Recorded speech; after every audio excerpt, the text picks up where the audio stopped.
Hello दोस्तों, स्वागत है आप सभी का। कैसे हैं आप सभी? आशा करता हूँ आप सभी की तैयारी बहुत अच्छी चली होगी, अच्छे तरीके से पढ़ाई कर रहे होंगे, मस्त तरीके से रह रहे होंगे। तो दोस्तों आज हम बात करेंगे आपके आने वाले एग्जाम पटवारी, लेखपाल, फॉरेस्ट गार्ड, कनीय सहायक सभी के लिए हिंदी में हम देखने वाले हैं आज अलंकार को। और अलंकार को हम बेसिक से देखेंगे। जितने भी आप लोगों के क्वेश्चन बनते हैं अलंकार से, हम उन सभी को देखने वाले हैं आज। तो 1 से 2 क्लास है जो कि अलंकार की आएगी। एक क्लास में कंप्लीट कराना संभव नहीं है अलंकार, क्योंकि बड़ा टॉपिक है, इसलिए हम लोग इसको 1 से 2 क्लास में देखेंगे। ठीक है। और आप लोग जीएस की क्लास से जरूर जुड़ना, जहां पर मैं आप लोगों को अंतिम 50 दिनों का महासंग्राम करा रहा हूं। और अंतिम 50 दिनों का महासंग्राम भी हमारा अंत की ओर है, और हम लोगों ने उसमें लगभग 46 से 47 क्लास कर ली हैं। 2-3 क्लास और आनी है, फिर आप लोगों का जो जीएस है वो कंप्लीट हो जाएगा।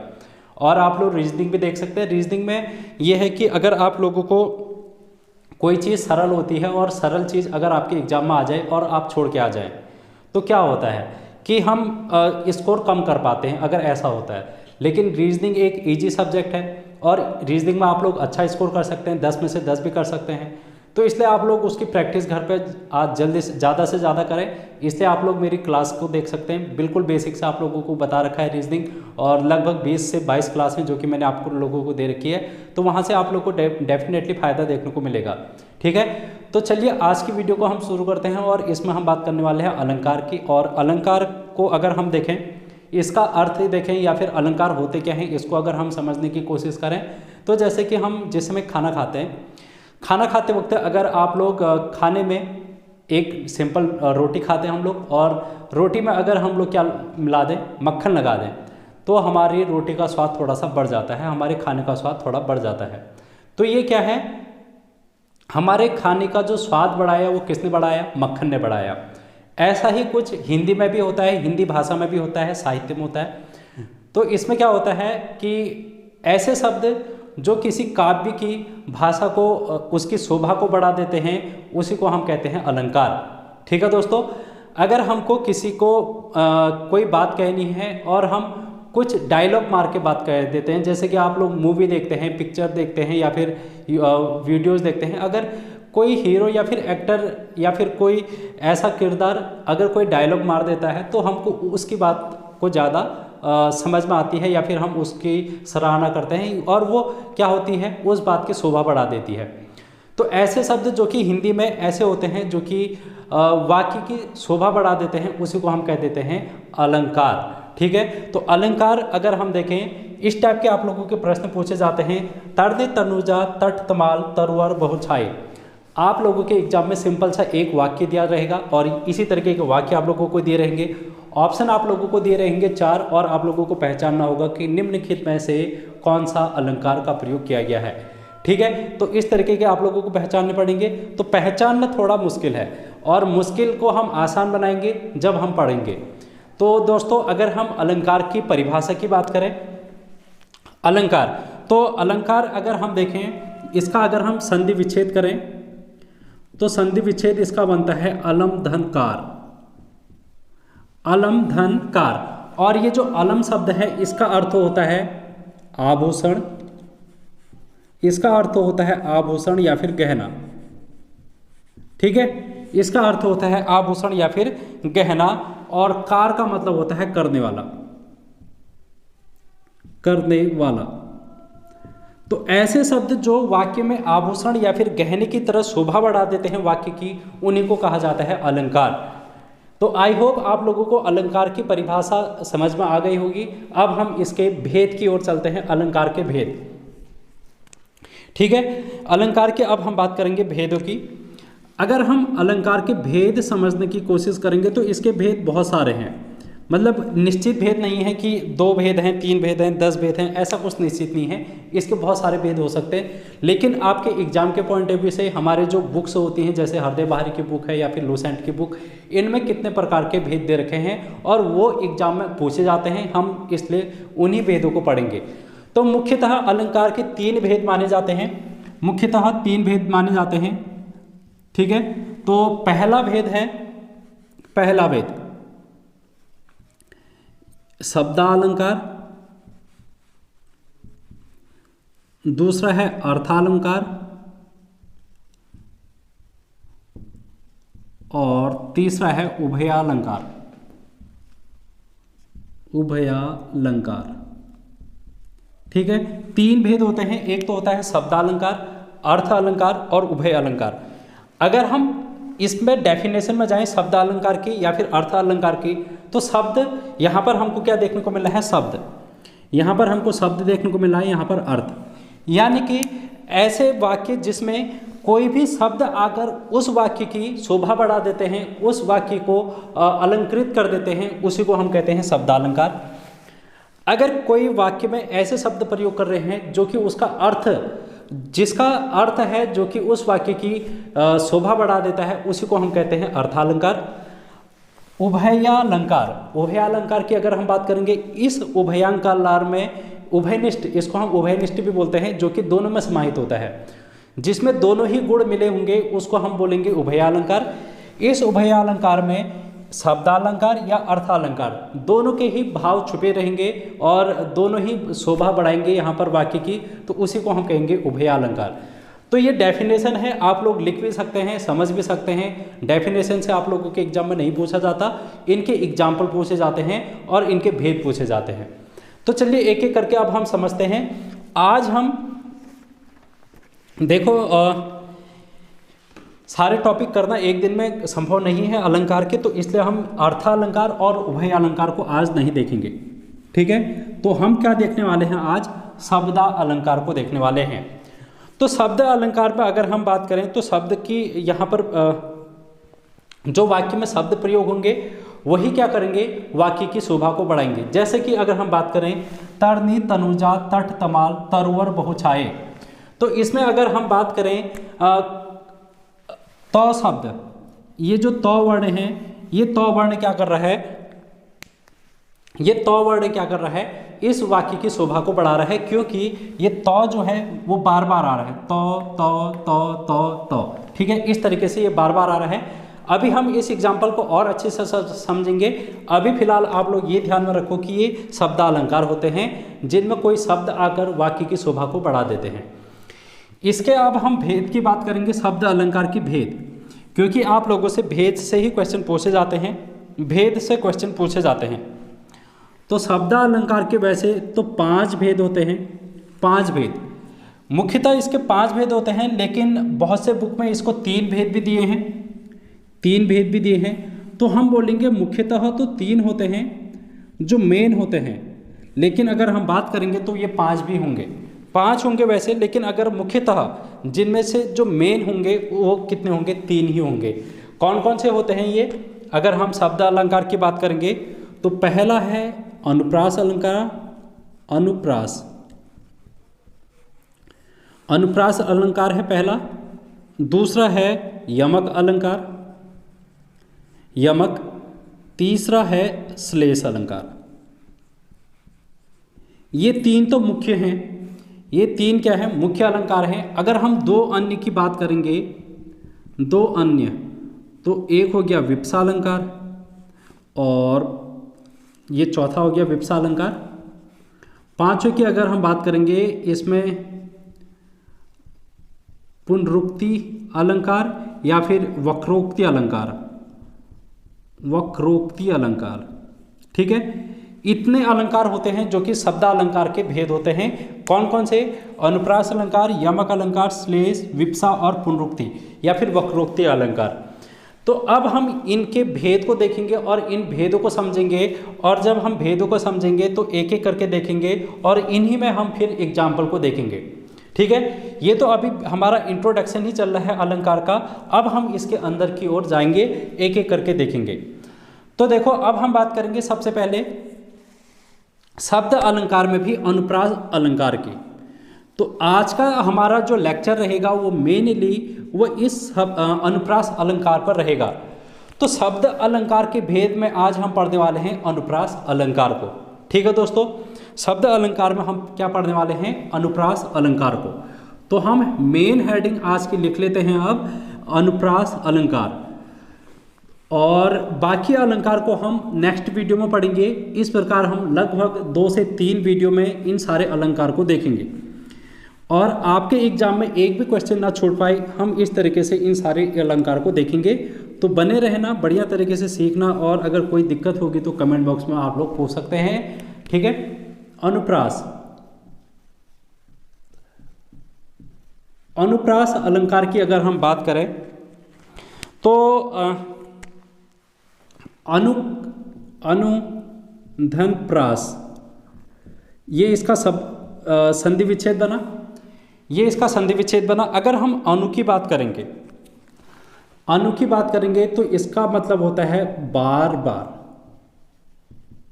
और प्रास का अर्थ होता है वर्ण, प्रास का अर्थ होता है वर्ण, यानी कि किसी वाक्य में कोई भी वर्ण बार बार आएगा तो उसको हम बोलेंगे अनुप्रास अलंकार। क्या कहेंगे? अगर किसी वाक्य में कोई भी वर्ण बार बार आ रहा है तो उसको हम क्या कहेंगे? अनुप्रास अलंकार कहेंगे। जैसे एक एग्जाम्पल हम लोगों ने बचपन से ही सुना है, खड़क सिंह के खड़कने से खड़कती हैं खिड़कियाँ, खिड़कियों के खड़कने से खड़कता है खड़क सिंह। तो इस प्रकार से आप लोग यहाँ पर ख ख ख हर शब्द में आप लोग ख ख सुन रहे हैं, तो यहाँ पर क्या होगा? अनुप्रास अलंकार होगा। तो कोई भी वर्ण है इसमें बार बार आ रहा है, जैसे मैंने कहा खड़क सिंह के खड़कने से खड़कती हैं खिड़कियाँ, खिड़कियों के खिड़कने से खड़कता है खड़क सिंह, ऐसा ही कुछ है, आप लोगों को याद होगा। तो इसमें जो ये ख शब्द है, ख वर्ण है, हमको इसमें समझना है कि वर्ण क्या होता है। वर्ण, वर्ण क्या होता है? या तो स्वर हो सकता है वो, या फिर व्यंजन हो सकता है, यही तो होते हैं स्वर व्यंजन। वर्णमाला हम लोगों ने पढ़ी है, 52 वर्ण हम लोगों ने पढ़े हैं, तो ये वर्ण है। अगर मैं खरगोश बोलूं, खरगोश, तो इस खरगोश में हम लोग देख रहे हैं कि कितने वर्ण हैं? ख वर्ण अलग है, र है, फिर ग है, फिर स है, तो 4 वर्ण इसमें अलग अलग हैं। अगर हम इस पूरे खरगोश की बात करेंगे तो ये एक शब्द बन गया, ये एक शब्द बन गया, वर्णों के समूह से शब्द बन गया, ठीक है। तो वर्ण आप लोगों को समझ में आ गया होगा कि कौन से वर्ण का यहाँ पर क्या होगा, बार बार रिपीटेशन होगा, आवृत्ति इसमें होगी। अगर हम बात करें एक और उदाहरण की, जैसे हम लोगों ने सुना है वो उदाहरण आप लोगों ने भी सुना होगा। चंदू की चाची ने चंदू के चाचा को चांदनी रात पर चांदी की चम्मच से चटनी चटाई। तो यहाँ पर चौ जो शब्द है, चौ वर्ण जो है उसकी बार बार पुनरावृत्ति हो रही है, आवृत्ति हो रही है, तो इसी को हम कहेंगे अनुप्रास अलंकार। ऐसे शब्द, ऐसे वाक्य जिनमें कोई भी एक शब्द या फिर शब्द में वाक्य, शब्द में वर्णों की अगर बार बार पुनरावृत्ति होगी, उसी को हम कहेंगे शब्दालंकार में कौन सा? अनुप्रास अलंकार। ठीक है दोस्तों, ये आप लोगों को समझ में आ गया होगा। अब हम अगर उदाहरण में देखें, उदाहरण अगर हम देखें तो ये आप लोगों के सामने उदाहरण लिख रखे हैं, 3 के 3 उदाहरण। तरनी तनुजा तट तमाल तरवर बहुछाए। तो पहले अगर उदाहरण में हम देखें तो त वर्ण है, त वर्ण है, और ये त वर्ण कितनी बार आ रहा है? 1 2 3 4 5, ये त वर्ण है जो कि 5 बार आ रहा है। अगर हम दूसरा उदाहरण में देखेंगे, लट लटकनी मनोमत मधुपगन मादउक मधुई पिए। तो ये आप लोगों को एक वाक्य है, इसमें हम लोग अगर देखेंगे तो लॉ ट लॉ है, यहाँ पर भी लॉ है, तो दूसरे वाक्य में लॉ कितनी बार आ गया?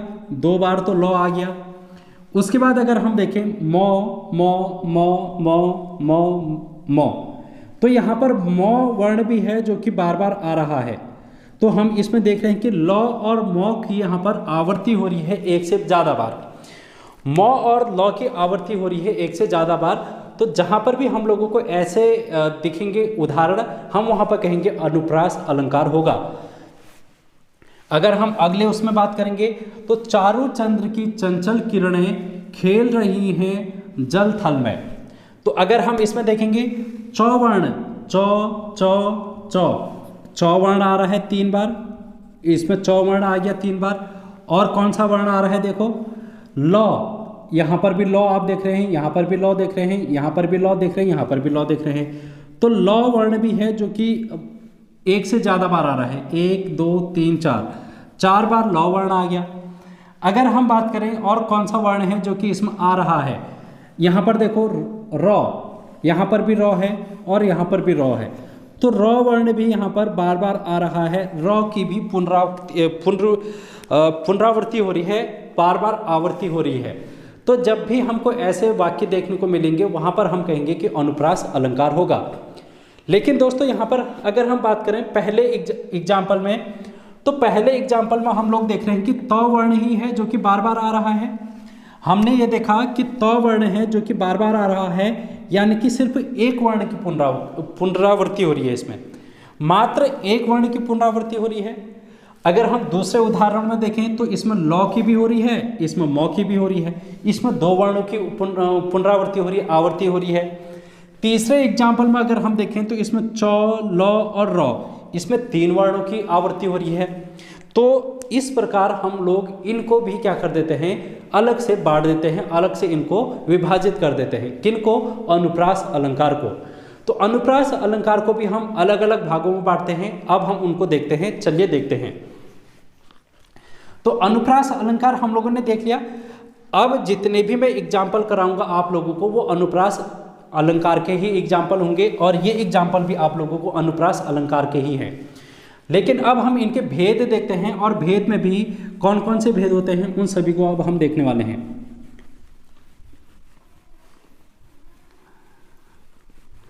देखो, अनुप्रास अलंकार के अगर हम भेद की बात करेंगे दोस्तों, भेद तो मुख्यतः इसके 5 भेद होते हैं। 5 भेद। ये जो अनुप्रास अलंकार है इसके कितने भेद होते हैं? 5 भेद होते हैं। पहला छेकानुप्रास, पहला है छेकानुप्रास। दूसरा है वृत्यानुप्रास। तीसरा है लाटानुप्रास, और चौथा है अंत्यानुप्रास। और एक और होता है जिसको हम बोलते हैं श्रुत्यानुप्रास।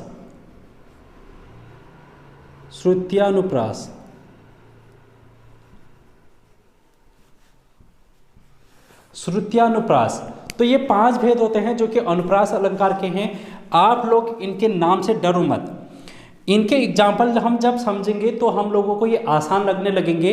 हम इनके नाम का भी मतलब देखेंगे और ट्रिक के माध्यम से भी हम लोग इनको देखेंगे। तो इसलिए आप लोग इनसे घबराना मत। आप लोगों के एग्जाम में अगर पूछा जाएगा, पटवारी लेखपाल में थोड़ा सा लेवल हाई बनेगा, तो लेवल हाई बनेगा तो आप लोगों को इनसे क्वेश्चन पूछा जाएगा। अगर हम बात करें फॉरेस्ट गार्ड की, तो फॉरेस्ट गार्ड में सिंपल इतना बन सकता है, आप लोगों को एग्जाम्पल पूछ लेगा और सीधे पूछ लेगा कि अनुप्रास अलंकार है या नहीं है, या फिर कौन सा अलंकार है। लेकिन अगर हम पटवारी लेखपाल में थोड़ा सा लेवल हाई करके बात करेंगे, या फिर आपका आने वाला जो एसआई का पेपर होगा अगर उसमें हिंदी पूछी जाएगी, तो उसमें भी आप लोगों से इनके जो भेद हैं अनुप्रास अलंकार के, इन भेदों से भी आप लोगों को थोड़ा सा डीप क्वेश्चन देखने को मिल सकता है। तो हम लोग इसलिए इन सभी चीज़ को डीप में ही पढ़ने वाले हैं आज। तो अब हम एक एक करके इनको देखने वाले हैं। देखो, अगर हम बात करें छेकानुप्रास की, छेकानुप्रास, हमने एक बात तो ध्यान में ये रखनी है कि अनुप्रास अलंकार में क्या होती है, वर्ण की आवृत्ति होती है। वर्ण की क्या होती है, इसमें आवृत्ति होती है, बार बार रिपीटेशन होता है। तो पहला हमने देखा कि छेकानुप्रास है। पहला हम पढ़ रहे हैं छेकानुप्रास। ठीक है दोस्तों, पहला हम पढ़ रहे हैं छेकानुप्रास। अब इनकी डेफिनेशन भी यही होगी कि वर्णों की आवृत्ति, हर किसी जो भी अनुप्रास के भेद हैं उन सभी की डेफिनेशन क्या होगी, वर्ण की आवृत्ति ही होगी। लेकिन वर्ण की आवृत्ति अलग अलग तरीके से होगी। जैसे अगर हम बात करें छेकानुप्रास की, छेकानुप्रास का मतलब होता है छेक, इसका मतलब होता है छेक धन अनुप्रास, और छेक का मतलब होता है 2। छेक का मतलब होता है 2, और अनुप्रास का मतलब होता है वर्ण की आवृत्ति। वर्ण की आवृत्ति, और वर्ण की आवृत्ति कितनी बार, 2 बार। तो हम छेकानुप्रास में लिख सकते हैं आवृत्ति, इसमें आवृत्ति होगी और कितनी बार होगी, 2 बार होगी। कोई भी वर्ण है वो 2 बार आएगा, कोई भी वर्ण है वो कितनी बार आएगा, 2 बार आएगा। ठीक है, तो ये बात आप लोगों को ध्यान में रखनी है छेकानुप्रास में। अब एग्जाम्पल अगर आप लोग दो याद नहीं भी रख पा रहे हैं तो छेकानुप्रास से एक हम संबंध रखते हैं, एक ऐसा शब्द जैसे कि हम लोग बोलते हैं दैनिक जीवन में छींक आना। हर कोई छींक, किसी को भी सर्दी जुकाम होती है तो फिर सर्दी जुकाम में छींक आती है, तो मैं कम से कम कितनी बार छींक आती है एक बार में? अगर नॉर्मल इंसान की बात करेंगे तो दो बार में छींक पूरी हो जाती है। तो हम इसको इस तरीके से भी ध्यान में रख सकते हैं, छेक छींक। तो छींक यहाँ पर 2 बार आती है, इसलिए हम छेकानुप्रास को 2 बार देखेंगे। कोई भी वर्ण की आवृत्ति कितनी बार होगी? 2 बार होगी। जैसे एग्जाम्पल हम देखते हैं, आप एग्जाम्पल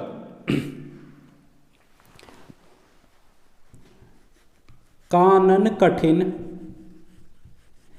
कानन कठिन भयंकर भारी, कानन कठिन कठिन भयंकर भारी, ये पहला एग्जाम्पल हो गया। दूसरा एग्जाम्पल अति आनंद, अति आनंद मगन महतारी। अब अगर हम पहले एग्जाम्पल की बात करेंगे तो इसमें देखो यहाँ पर क आ रहा है, यहाँ पर भी क आ रहा है, तो क वर्ण की बार बार आवृत्ति हो रही है, कितनी बार? 2 बार। अगर इसमें हम देखेंगे भयंकर भारी, तो भ वर्ण की बार बार आवृत्ति हो रही है, कितनी बार? 2 बार। इसमें अगर हम देखें अति आनंद मगन महतारी, अति आनंद मगन महतारी, इसमें जो अ है वो 2 बार आ रहा है और म भी यहाँ पर 2 बार आ रहा है। तो हम देख रहे हैं कि एक से ज़्यादा वर्ण भी हो सकते हैं। देखो इसमें कितने वर्ण हैं? अ और म, अ और म 2 बार आ रहे हैं, तो इसलिए यहाँ पर कौन सा अनुप्रास होगा? छेकानुप्रास होगा। तो आई होप आप लोगों को ये बात अब समझ में आ गई होगी कि छेकानुप्रास में कोई भी वर्ण है उसकी 2 बार आवृत्ति होती है, 2 बार आता है वो वर्ण, ठीक है। तो ये हम लोगों ने देखा छेकानुप्रास।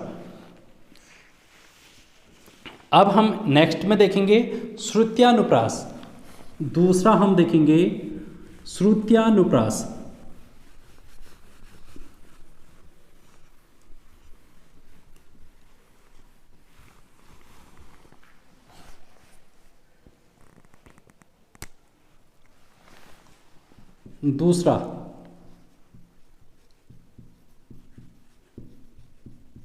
दूसरा कौन सा है? श्रुत्यानुप्रास।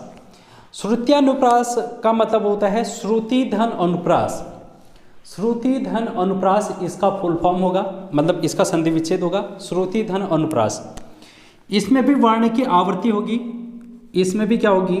वर्ण की आवृत्ति होगी, क्योंकि ये अनुप्रास अलंकार के भेद पढ़ने हैं तो वर्ण की आवृत्ति होगी। लेकिन कैसे वर्ण की आवृत्ति होगी? इसमें हम लोगों ने जब हम व्यंजन पढ़ रहे थे, व्यंजन हम लोगों ने पढ़ा था, तो स्पर्श व्यंजन हम लोगों ने पढ़े थे, स्पर्श व्यंजन हम लोगों ने पढ़े थे दोस्तों। और स्पर्श व्यंजन में भी हम लोगों ने कितने वर्ग देखे थे? 5 वर्ग देखे थे। क वर्ग देखा था, च वर्ग, ट वर्ग, त वर्ग और प वर्ग हमने देखा था, ठीक है। क ख ग घ ङ च छ ज झ य ट ठ ड ढ त थ द ध प फ ब भ म।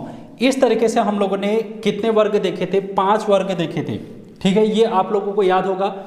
तो इसमें क्या होता है? श्रुत्यानुप्रास में कोई एक वर्ग के ही वर्ण, जैसे अगर हम बात करेंगे क ख ग घ ङ, इन्हीं में से कोई ना कोई वर्ण है जो कि बार बार रिपीट हो रहा होगा।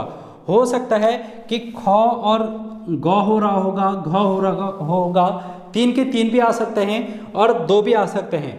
तो यानी कि एक ही वर्ण की, एक ही वर्ग के वर्णों की अगर आवृत्ति होगी तो हम उसको कहेंगे श्रुत्यानुप्रास। अगर हम एग्जाम्पल देखें, ता दिन दान दीन धन धरती, ता दिन दान दीन धन धरती। अब यहाँ पर देखो कौन सा वर्ण आया है? तो वर्ण आया है, तो यहाँ पर भी तो आ गया, तो कितनी बार आ गया? 2 बार आ गया, फिर दो वर्ण दो, यहाँ पर भी दो आ गया, यहाँ पर भी दो आ गया, तो 3 बार दो आ गया। और अगर हम धौ देखें तो ये कहाँ पर आ गया, 1 2 बार। तो आप लोग अगर हम देखें त वर्ग में तो त थ द ध न, तो ये है जो कि त वर्ग में वर्ण आते हैं, त थ द ध न।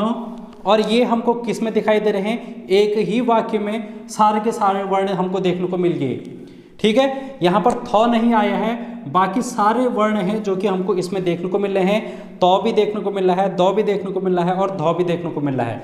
जब भी ऐसा आप लोगों को कहीं पर भी एक ही वर्ग के अन्य वर्ण देखने को मिलेंगे और उनकी आवर्ती हो रही होगी तो उसको हम कहेंगे श्रुत्यानुप्रास। ठीक है, तो ये आपको समझ में आ गया होगा श्रुत्यानुप्रास क्या होता है।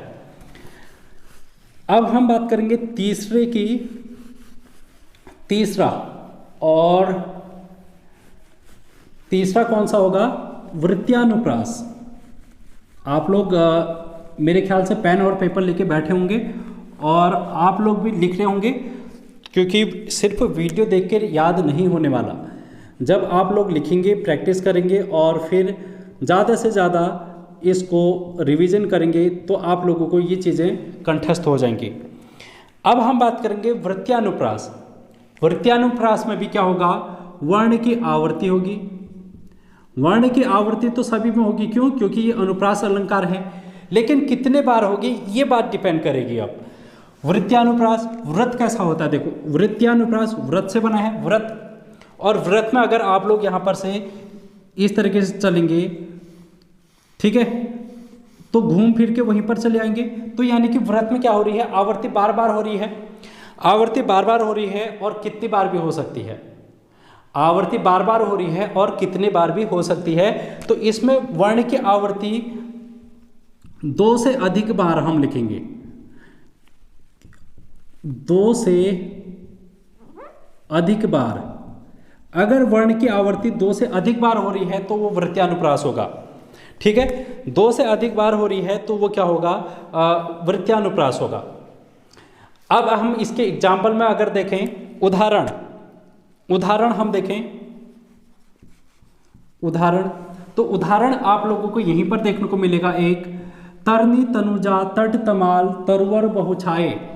तो यहाँ पर हम लोग देख रहे हैं कि ये जो तौ वर्ण है, तौ वर्ण ये कितनी बार आ रहा है, 1 2 3 4 5 बार इसकी आवर्ती हो रही है, यानी कि 2 से ज़्यादा बार ये रिपीट हो रहा है।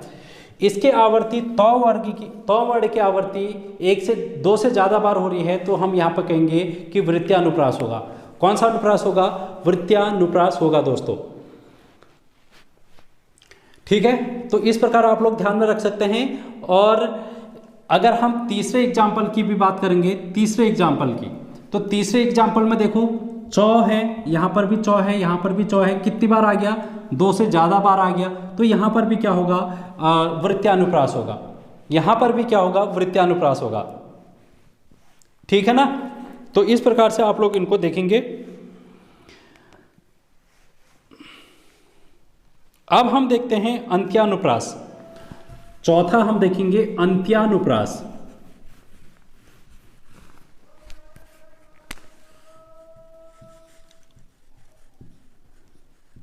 अंत्यानुप्रास, अंत्यानुप्रास को आप लोग इस तरीके से इसको तोड़ेंगे तो अंत आ रहा है, अंत में अनुप्रास होगा, अंत में क्या होगा, अनुप्रास होगा।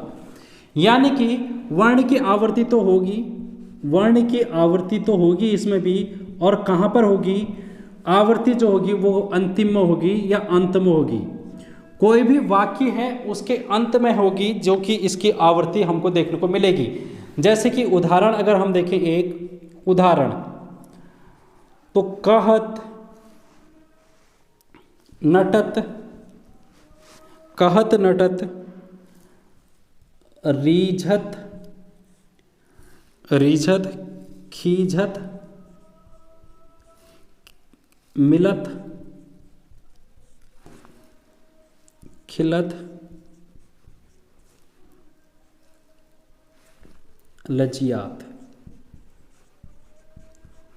ये एक वाक्य है जिसमें एक व्यक्ति है जो कि एक पुरुष है और एक महिला है, और आपस में एक मूक विनिमय के माध्यम से ये बातें कर रहे हैं। मतलब पूरी जनता बैठी है और जनता में अगर दो व्यक्ति हैं, एक पुरुष है एक महिला है, और सामने आमने सामने नहीं बैठे हैं, बहुत दूर बैठे हैं, तो आवाज़ लगा के ना कहते हुए अपनी बातों को अपने मुख के हाव भाव से प्रकट करते ये कहते हैं कि कहत नटत रिझत खिजत मिलत खिलत लजियात। तो ये बात है जो कि ये कहते हैं और अपने मन की बात को दूसरे से कहते हैं। तो यहाँ पर हम देख रहे हैं कि त वर्ण है, यहाँ पर तो, यहाँ पर भी तो, यहाँ पर भी तो, यहाँ पर भी तो, यहाँ पर भी तो, यहाँ पर भी तो, यहाँ पर भी तो। हम लोग देख रहे हैं कि हर एक वर्ड, हर एक शब्द के अंत में एक वर्ण आ रहा है तो, और ये तो वर्ण की क्या हो रही है, आवृत्ति हो रही है। और तो वर्ण की आवृत्ति कितनी बार हो रही है, हो सकता है 2 बार हो जाए, 3 बार हो जाए, कितनी भी बार हो सकती है। तो हम यहाँ पर ये देखेंगे कि अंतिम में होना चाहिए। तो यहाँ पर आप लोग अंत में देख रहे हैं, तो इसलिए ये क्या हो जाएगा, अंत्यानुप्रास हो जाएगा। ये क्या हो जाएगा, अंत्यानुप्रास हो जाएगा। ठीक है दोस्तों, अब हम बात करेंगे आज के अंतिम में जो कि है लाटानुप्रास। लाटानुप्रास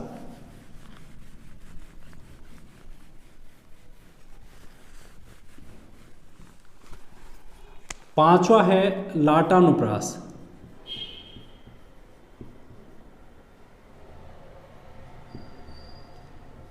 लाटानुप्रास को शब्दानुप्रास भी कहते हैं। क्या कहते हैं, शब्दानुप्रास।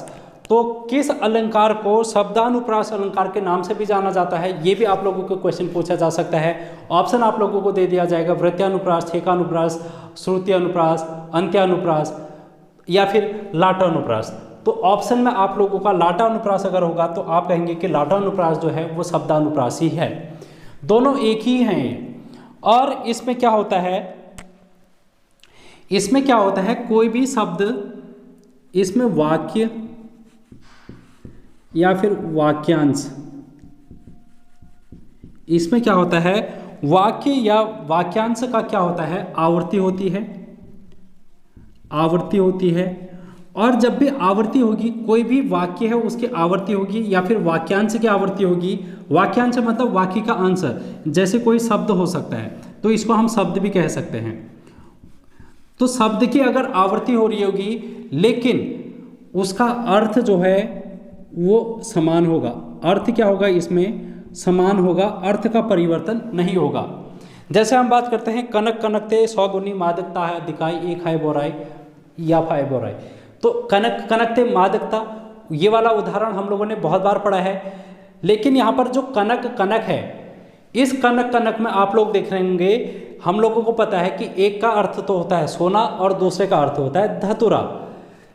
लेकिन यहाँ पर हम बात कर रहे हैं कि अर्थ समान होगा।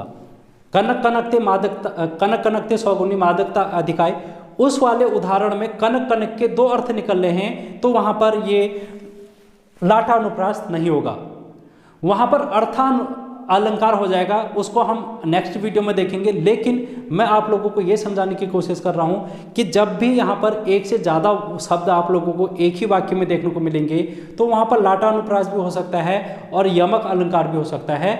लेकिन हमको देखना होगा कि इसका अर्थ एक जैसा है या फिर अर्थ अलग अलग आ रहे हैं। अगर अर्थ अलग अलग आ रहे होंगे तो वो लाटानुप्रास तो नहीं होगा। क्यों? क्योंकि लाटानुप्रास में अर्थ क्या होता है, एक जैसा होता है, समान होता है। जैसे अगर मैं उदाहरण की बात करूं,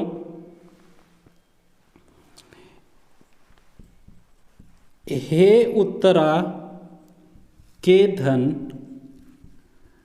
रहो तुम उत्तरा के पास। ये देखो, हे उत्तरा के धन रहो तुम उत्तरा के पास। तो यहां पर जो ये उत्तरा है ये 2 बार आ रहा है उत्तरा, लेकिन इसका अर्थ एक ही है, इसका अर्थ एक ही है। ठीक है, तो इसका अर्थ परिवर्तन नहीं हो रहा है, दोनों जगह एक ही अर्थ के रूप में इसको प्रयोग किया जा रहा है। हे उत्तरा, यानी कि अगर हम किसी एक इंसान की बात करें उसका नाम है उत्तरा। हे उत्तरा के धन तुम रहो उत्तरा के पास। यानी कि उत्तरा का धन है, जो कि हम कह रहे हैं कि तुम उत्तरा के पास ही रहो, यानी कि हम एक ही व्यक्ति की बात कर रहे हैं उत्तरा की इसमें, तो इसलिए ये क्या हो जाएगा, लाटा अनुप्रास हो जाएगा। ठीक है दोस्तों, इस प्रकार है जो कि आप लोगों को अनुप्रास अलंकार को देखा आपने, और सारे अलंकार अनुप्रास के जो 5 भेद होते थे हमने उनको डिस्कस किया।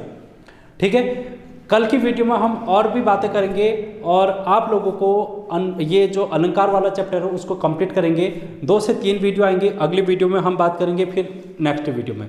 इस तरीके से हम लोग बढ़िया तरीके से पढ़ेंगे। तो आई होप आप लोगों को वीडियो पसंद आई होगी और समझ में आया होगा। तो आप लोग फीडबैक के रूप में ज़रूर बताना और वीडियो को ज़्यादा से ज़्यादा लोगों तक शेयर करना। चैनल पर नए होंगे तो चैनल को सब्सक्राइब भी करना। तो thank you so much guys.